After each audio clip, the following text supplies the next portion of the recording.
100 planes from 6 European nations search for the wreckage of the U.S. Army transport which pancaked to an emergency landing in the Swiss Alps. The 12 survivors, marooned for 5 days, are parachuted supplies by pilots daring the jagged crests of the 12,000-foot Wetterhorn. The glacier, covered by a later alpine snowstorm, reveals a pattern of craters where the supplies landed and paths along which the hungry and frost-bitten crash victims brought them in. A party of 70 Swiss civilians and military personnel rushed to the rescue up the dangerous slopes of the Rosenlaue. With time running out, the hardy Swiss mountaineers press on toward the end of the trail where wait 12 Americans forced to earth by terrific downdrafts while en route to Munich. Also braving the perilous peaks are 2 Swiss pilots, Major Hitz and Captain Hughes of the Swiss Air Force, whose 3 passenger planes are ski-equipped. These sturdy little Fiesler Storks made 9 shuttle trips over the rugged heights and into the ice bowl to bring out the stranded survivors. High in the Bernese Oberland, the rescue ship settles down only 2,000 feet from the wrecked transport.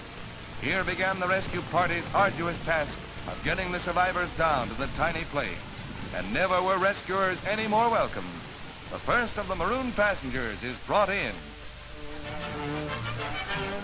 The rescued, stretched out along a 1,000-foot line, are taken as they come. Colonel McMahon later contracted pneumonia, but most of the party managed to fight off the bitter cold. Mrs. McMahon survived the crash, as did her cheerful and smiling 11-year-old daughter, Mary Alice. Brigadier General Snavely's wife was also among the rescued.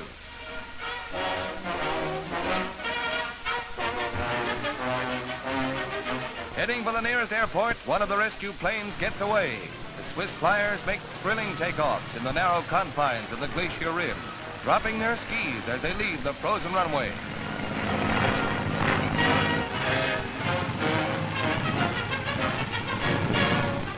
At Meiringen, Switzerland, the planes land the survivors. Awaiting the arrival of the transport pilot is Brigadier General Ralph Tate, his father. From Meiringen, the injured are taken by ambulance to Interlaken and the train for a Vienna Army hospital. Frostbitten Brigadier General Haynes suffered from nosebleed, and the pilot, Captain Ralph Tate, from head injuries.